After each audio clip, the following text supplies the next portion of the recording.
پاکستان مسلم league نون ہے اس کے پاس صوبائی حکومت تو آ گئی ہے، لیکن وہاں پر بھی مریم نواز جیسی ایسی خاتون ہے جس نے زندگی میں پہلی مرتبہ کسی سیاسی عہدے پر فائز ہوئی۔ اس سے پہلے ان کے پاس کوئی کسی قسم کا ایسا عہدہ یا ایسی کوئی تربیت نہیں ہوئی تھی کہ وہ سیاسی میدان میں اس طرح سے عمل کرتی، اور پاکستان کا جو سب سے بڑا صوبہ ہے اور پاکستان کی سیاست اور اس کی ترقی اور اس کے تمام تر جو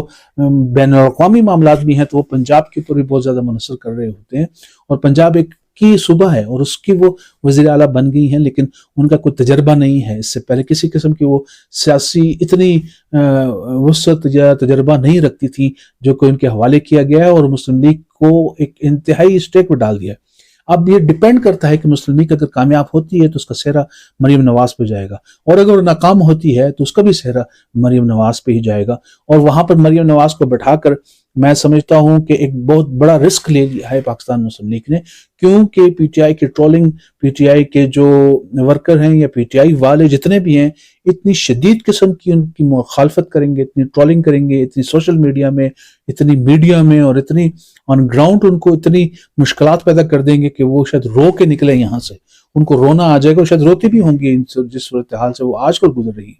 اور اس میں کس طریقے سے وہ ڈیلیور کر سکیں گی مجھے سمجھ نہیں آ سک رہا کہ وہ ڈیلیور بھی کر سکیں گی کہ نہیں کر سکیں گی۔ دوسری جانب جو آصف علی زرداری ہیں انہوں نے سندھ کی حکومت تو لینی ہی تھی، اور سندھ کی حکومت انہوں نے حاصل کر لی بڑی آسانی سے، اور جو اس کے ساتھ ساتھ انہوں نے بلوچستان میں بھی اپنی حکومت بنا لی ہے، اور بلوچستان میں آپ حیرت ہوگی آپ کو کہ جو ان کے مخالف صدارتی امیدوار تھے محمود خان اچکزئی صاحب، ان کا تعلق ہی بلوچستان سے تھا، اور ان کو ایک بھی ووٹ وہاں سے نہیں مل سکا، چونکہ وہاں پہ جتنے بھی یعنی کہ اپوزیشن کا کوئی ووٹ ہے ہی نہیں، یعنی کہ بلوچستان میں اپوزیشن ایگزسٹ ہی نہیں کرتی، اور سیناریو یہ ہے کہ مرکز میں جو حکومت ہے وہ مسلم لیگ نون کی ہے، پنجاب میں مسلم لیگ نون کی ہے، سندھ میں پیپلز پارٹی کی ہے، کے پی میں پی ٹی آئی کی ہے، اور بلوچستان میں جو ہے وہ تمام مخلوط حکومتوں کی، تمام مخلوط جماعتوں کی مل کر ایک حکومت بنائی گئی ہے جس کو کہ پیپلز پارٹی کے سرفراز بگٹی صاحب لیڈ کر رہے ہیں۔ اب آپ دیکھیے گا کہ باقی جو صوبے ہیں اس میں پنجاب میں بھی اور ساتھ ہی ساتھ کے پی میں بھی پیپلز پارٹی کے ہی گورنر نافذ ہوں گے، یعنی کہ مرکز میں صدر مملکت خود ہوں گے، اور ان کے بیٹے شاید وزیر خزانہ بن جائیں، اور دیگر لوگ بھی شاید ان کے وزراء وہیں پہ ہوں گے، صرف نام یہ ہوگا کہ مسلم لیگ کی حکومت ہے، یعنی کہ خراب پرفارمنس کارکردگی ہے تو وہ الزام سیدھا جا کے لگے گا کہ بھئی وہ مسلم لیگ نون والے ڈیلیور نہیں کر رہے، شہباز شریف صاحب ڈیلیور نہیں کر رہے، جبکہ بیک گراؤنڈ میں جو آپ دیکھیں گے تو کہ وہ جو ہوگی وہ پیپلز پارٹی ہوگی، یعنی کہ چاروں صوبوں میں گورنر یہ اپنی مرضی کا لگا لیں گے، بے شک سندھ میں گورنر جو ہے وہ ایم کیو ایم سے لگا لیا جائے کیونکہ ان سے بھی انہوں نے ووٹ دی، ایم کیو ایم کا لگا دیا جائے گا، لیکن پنجاب میں اور کے پی میں ان دونوں صوبوں میں وہ اپنا گورنر لگائیں گے، کیونکہ صدر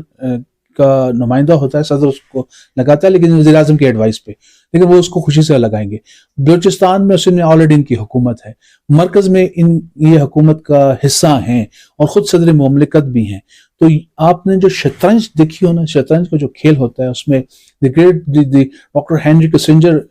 بہت زبردست ڈپلومیٹ، پولیٹیشین، انٹرنیشنل ریلیشن کے ایکسپرٹ، امریکہ کی جو ہے وہ تاریخ بدلنے والے، اور میں سمجھتا ہوں کہ کلیش آف سویلائزیشن کا جو کانسیپٹ دینے والے، 9/11 کے بعد امریکہ کو چینج کرنے والے ڈاکٹر ہینری کسنجر تھے۔ ڈاکٹر ہینری کسنجر نے بڑی زبردست بات کی تھی کہ پالیٹکس جو ہوتی وہ آپ کے جو شطرنج میں میکسیمم سکوئرز اپنے پاس رکھنے ہوتے ہیں، یعنی کہ زیادہ سے زیادہ جو آپ کے حصے کے ڈبے ہوتے ہیں نا، جو آپ کے ڈبے ہوتے ہیں اس میں زیادہ سے زیادہ آپ کے حصے میں آئے، تو آپ تب جیت سکتے ہو، دوسروں کو آئسولیٹ کر کر یا دوسرے پر حاوی ہو کر پھر آپ اس کو جیت سکیں گے۔ تو آصف علی زرداری صاحب نے میکسیمم سکوئر اپنے حصے میں لے لی ہیں، یعنی کہ انہوں نے صدارت بھی لے لی، انہوں نے گورنرشپ بھی لے لی، انہوں نے پورا کا پورا بلوچستان بھی لے لیا، پورا سندھ بھی لے لیا، پنجاب میں بھی انہوں نے وزارتیں لینی ہیں، لی ہیں، اور لیں گے بھی، آگے مزید اپنے وہ باتیں منوائیں گے، بیوروکریٹس کو اپنی مرضی سے بھرتی کروائیں گے، گورنر بھی لگا، اسی طرح کے پی میں کچھ نہ کچھ انفلوئنس کرنے کی کوشش کریں گے اور اپنی منمانی اور باتوں کو وہ منوائیں گے، جبکہ مسلم فرنٹ میں جو ہے عوام کی نظر میں پی ٹی آئی سے مینڈیٹ چرانے والا، پی ٹی آئی کو جیلوں میں بھیجنے والے، پی ٹی آئی پر ظلم و زیادتی کرنے والے، پی ٹی آئی کی جیتی ہوئی گورنمنٹ کو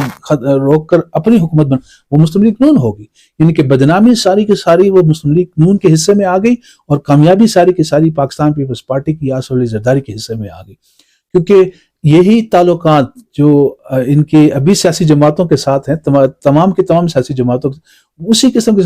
تعلقات آصف علی زرداری کے اسٹیبلشمنٹ کے ساتھ بھی ہیں، یعنی کہ مفاہمت کے جو سیاست جسے کہتے ہیں، مفاہمت کے جو بادشاہ ہیں وہ کہلاتے ہیں جناب آصف علی زرداری صاحب۔ ان کے کہنے پر رضا ربانی صاحب کو سینٹ کا چیئرمین بنایا جا رہا تھا، لیکن اسٹیبلشمنٹ کی خواہش تھی،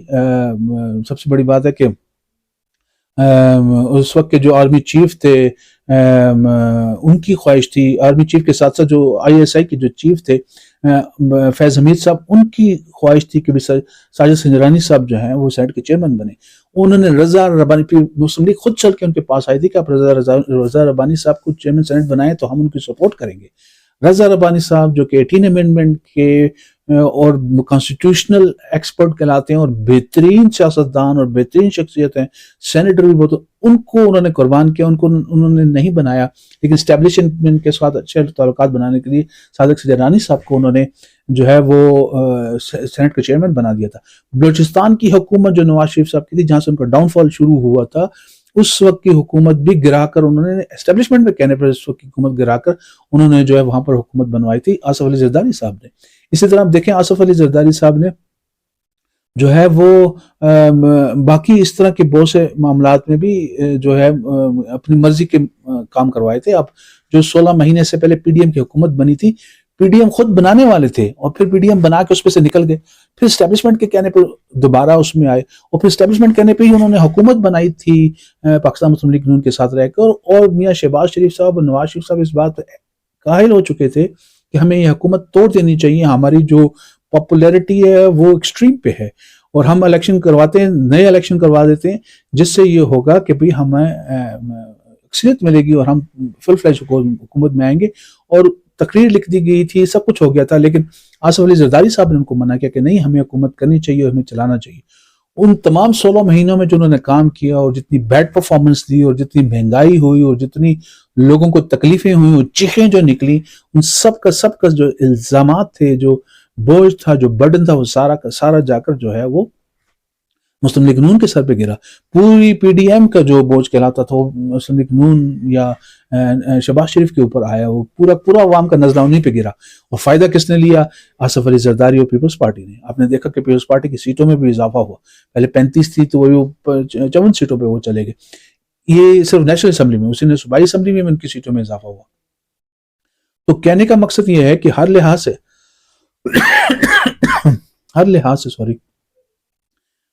سے جو ہے وہ پاکستان پیپلز پارٹی نے یا آصف علی زرداری نے مفاہمت کی سیاست کرتے ہوئے اپنے کام نکلوائے۔ دوسری جانب ڈٹے ہوئے ہیں میاں نواز شریف، ڈٹے رہے اور ڈٹے ہوئے ہیں عمران خان، ان دونوں نے اسٹیبلشمنٹ کے ساتھ جو ہے اپنی ٹسل بنائی ہوئی اور سختی بنائی ہوئی ہے، لیکن شہباز شریف بھی ایک مفاہمت پسند قسم کے شخصیت نکلے ہیں، اور اس لیے ان کو وزیر اعلیٰ سے بھی اوپر لا کر وزیر اعظم بنایا گیا، اور دوبارہ بھی ان کو اسی لیے موقع ملا کہ وہ مفاہمت کو سمجھتے ہیں۔ اب پاکستان کی سیاست میں جس وقت تک عمران خان مفاہمت کی طرف نہیں آئیں گے وہ جیلوں میں رہیں گے، جس وقت تک نواز شریف مفاہمت کی طرف نہیں آئیں گے وہ بھی کارنر ہو جائیں گے، اور ان کو بھی جو ہے حکومت میں کوئی حصہ نہیں ملا، یہاں تک کہ ان کے جو ساتھی تھے، جو رفقا تھے، جس طرح کے قلم دستگیر صاحب تھے، یا آپ دیکھ سکتے ہیں کہ خواجہ سعد رفیق، اس کے علاوہ جو ہے رانا ثناء اللہ، اور اس طرح کی چند ان کے بڑے قریبی ساتھی تھے، ان کو ہروایا گیا۔ جاوید لطیف صاحب آپ دیکھ لیں، یہ سارے ہرائے گئے اس الیکشن میں، وہ ہار گئے، ان سے نہیں ہوئے۔ اسحاق ڈار صاحب چونکہ سینیٹر تھے، ان کو بھی جو آخری ان کا جو ساتھی ہے یا ان کا اعتماد کا بندہ ہے یا نواز شریف صاحب کی ویژن کو امپلیمنٹ، وہ اسحاق ڈار ہے، اس کو بھی انہوں نے فائنانس منسٹری سے ہٹا دی، وہ بھی اب فائنانس منسٹری نہیں رکھیں گے، منسٹر کوئی نہیں، کسی نہ کسی منسٹری میں ہوں گے، لیکن شاید کسی اور منسٹری میں ہوں، لیکن ان کو اس میں نہیں بنایا جائے گا، لیکن نواز شریف کو بھی انہوں نے بالکل کارنر کر دیا ہے۔ یہاں تک کہ شاید ان سے یہ جو ایم این اے کی سیٹ ہے وہ بھی انتہائی خطرے میں ہے کہ یاسمین راشد صاحبہ نے جیل سے بیٹھ کر الیکشن کنٹیسٹ کیا اور بڑے ہیوی ووٹ لیے، اور سمجھا جاتا ہے کہ شاید وہ سیٹ بھی انہوں نے ہاری ہوئی ہے، مانسہرہ کی سیٹ وہ پہلے ہار چکے، تو یہ سیٹ بھی ان کو اگر وہ ہار جاتے تو میاں نواز شریف کے لیے بہت ہی مشکلات کھڑی ہو جائیں گی کہ وہ باہر سے آئے اور پھر بھی جیت نہیں سکے، اور اتنی زیادہ ان کی امیدیں تھیں تو وہ ایک کارنر کیے جا رہے ہیں بالکل صحیح، کیونکہ مفاہمت کو وہ ترجیح نہیں دیتے، مفاہمت کے ساتھ نہیں چلتے، جبکہ شہباز شریف صاحب اور آصف علی زرداری صدر اور وزیر اعظم بن گئے ہیں صرف اس وجہ سے کہ مفاہمت کی سیاست کو سمجھتے ہیں، کچھ لوگ اس سیاست کی طرف آ رہے ہیں، وہ ناراض نہیں کرنا چاہ رہے کسی کو بھی، یا اسٹیبلشمنٹ ہو یا عوام ہو یا دوسری سیاسی جماعتیں ہوں، سب کو کہیں نہ کہیں اکوموڈیٹ کر رہے ہیں، جو کہ یہ سیاست کا حصہ ہے اور یہی سیاست ہے، جبکہ عمران خان وہ اپنی باتوں پہ بھی ڈٹے ہوئے ہیں، اپنی الفاظ پہ بھی رکے ہوئے ہیں، ابھی بھی جو ہے وہ ان کی جو ہے سختی موجود ہے جس کی وجہ سے وہ جیلوں میں ہے، گو کہ کچھ حلقوں سے شاید برف پگھلتی نظر آ رہی ہے کہ آپ دیکھ سکتے ہیں کہ کچھ جو ہے وہ ضمانتیں بھی ہو رہی ہیں اور کچھ ریلیف بھی ان کو مل رہا ہے، اور عمران خان کے میسج بھی اس طرح کے آ رہے ہیں۔ بہرحال اس پہ دوبارہ ایک نئے ویلاگ پہ اس پہ ڈسکس کریں گے، لیکن آج کے ویلاگ میں یہ بتا دینا چاہتا ہوں کہ آنے والے وقتوں میں بھی جو نواز شریف ہیں وہ مشکلات کی طرف جائیں گی، اور ساتھ ہی ساتھ جو مسلم لیگ نون ہے وہ شاید وائپ آؤٹ ہو جائے، وہ اگلے الیکشن میں شاید آپ کو نظر ہی نہ آ سکے، کیونکہ وہ انتہائی مشکلات میں ہے اس ٹائم، بالکل فرنٹ پہ آ کر جو لڑ رہی ہے، جو جہاد کر رہی ہے، جو فائٹ کر رہی ہے، وہ مسلم لیگ نون ہے، اور تمام کا تمام ملبہ، تمام کے تمام اپوزٹ سائڈ سے آنے والی فائرنگ، بم گولے بارود، ہر چیز انہی پہ گرے گی،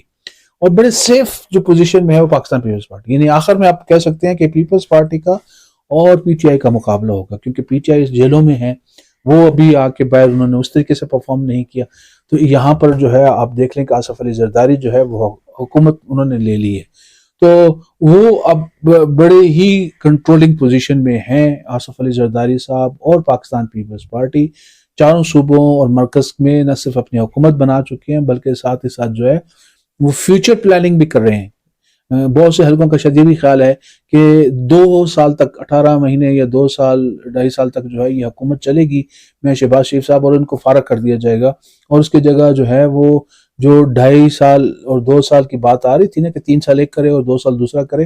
وہی والی چیز ہوگی، وہ کیوں نہ دوسرے راستے سے آ کے بلاول کو جو ہے وہ بجائے اس کے کہ لوگوں کو یہ بتایا جائے کہ بھئی 2 سال بلاول رہیں گے، 3 سال شہباز شریف رہیں گے، تو وہ اس سے بہتر ہے کہ ان پر بوجھ ڈال کر اپنے آپ کی بات منوا لی جائے، یعنی کہ 2 سال جو ہیں وہ آئندہ کے آنے والے جو 2 سال ہے اس میں شہباز شریف حکومت کریں گے، وہ حکومت سے ہٹ جائیں گے، پھر پیپلز پارٹی کو دعوت دی جائے گی اور پھر بلاول آئیں گے، لیکن میرا خیال ہے کہ شاید وہ پوزیشن بھی نہ ہو، کیونکہ دنیا کو ایک بڑا غلط میسج جائے گا کہ باپ صدر ہے اور بیٹا وزیر اعظم ہے، یہ تو کوئی بادشاہت والی بات آ گئی، تو وہ اسی وجہ سے اگر آپ کو یاد ہو کہ امین فہیم صاحب وزیر اعظم کے کینڈیڈیٹ تھے تو آصف زرداری صاحب خود صدر بننا چاہ رہے تھے، تو وہ یہ نہیں ہو سکتا کہ دونوں سندھ سے ہوں، صدر بھی سندھ سے اور وزیر اعظم سے، اس لیے انہوں نے صدر پنجاب سے جو ہے وہ وزیر اعظم لیا تھا، اور وزیر اعظم جو ہے پنجاب سے انہوں نے لے لیا تھا اس کو، کیا نام ہے یار، تو انہوں نے صدر پنجاب سے یوسف رضا گیلانی صاحب کو وزیر اعظم بنوا دیا تھا، اور وہ وزیر اعظم بن گئے تھے، اور لوگ بڑے حیران تھے کہ ان کا نام کہاں سے آ گیا، تو انہوں نے یوسف رضا گیلانی کو وزیر اعظم بنا دیا اور خود وہ صدر بن گئے، یعنی کہ ایک صوبے سے بھی دونوں کو نہیں لیا جا سکتا، تو وہ ان کمپلیکیشنز کو بھی سمجھتے ہیں، بڑے ٹیکنیکل اور بڑے ساؤنڈ قسم کے پولیٹیشین ہیں اور مفاہمت رکھتے ہیں، ان کو یہ بھی پتا ہے کہ ساری طاقت اور سارا جو پاور کا جو سینٹر ہے وہ اسٹیبلشمنٹ کے پاس ہے، اور ان کی چابی اسٹیبلشمنٹ کے پاس ہے، تو کیوں نہ ان کے ساتھ تعلقات اچھے بنائے جائیں، وہ ان کی وجہ سے جیلوں میں بھی رہے ہیں، ان کی حکومتیں بھی کئی دفعہ ٹوٹی ہیں، اور محترمہ بینظیر بھٹو کی جو اسیسینیشن بھی ہوئی ہے، ان تمام چیزوں سے وہ گزر کر آئے ہوئے ہیں اور وہ تمام چیزوں سے سمجھتے ہیں، اس کے باوجود انہوں نے کوئی ڈائریکٹ کنفرنٹریشن نہیں کی، کبھی بھی انہوں نے جو ہے ڈائریکٹ پین پوائنٹ نہیں کیا کسی بھی آرمی چیف کو یا کسی بھی اسٹیبلشمنٹ کے جنرل کو، کبھی یا کسی کو کہا ہو کہ یار ان کی وجہ سے پیپلز پارٹی، انہوں نے ہمیشہ جو ہے مفاہمت کی بات کی ہے اور بہترین نتائج حاصل بھی کیے ہیں، اور ہمیشہ زیادہ تو کوشش یہ کہ وہ اقتدار میں رہے۔ تو اب جو مشکلات جتنی بھی ہوں گی آنے والے وقتوں میں، چونکہ آئی ایم ایف اپنی کنڈیشنالٹیز امپوز کرے گا، اور کنڈیشنالٹیز ایسی ہوں گی جو کہ عوام کے حق میں نہ ہو. ٹیکسز بڑھائے جا رہے ہیں، مہنگائی بڑھائی جا رہی ہے، پیٹرول مہنگا، ڈالر مہنگا، بجلی مہنگی، گیس مہنگی، ہر چیز جب مہنگی ہوگی تو سارا کا سارا جو نزلہ آئے گا وہ مسلم لیگ نون پہ آئے گا. لیکن اقتدار کے جو مزے ہیں وہ پیچھے بیٹھ کر بیہائنڈ دی سین جو میں کہہ رہا تھا کہ پپٹیئرز ہیں، وہ آصف علی زرداری صاحب ہیں، صدر مملکت ہیں، اور ان کی پارٹی انجوائے کر رہی ہوگی. کل پھر حاضر ہوں گے کسی نئی وی بلاگ کے ساتھ. بہت شکریہ جی. السلام علیکم.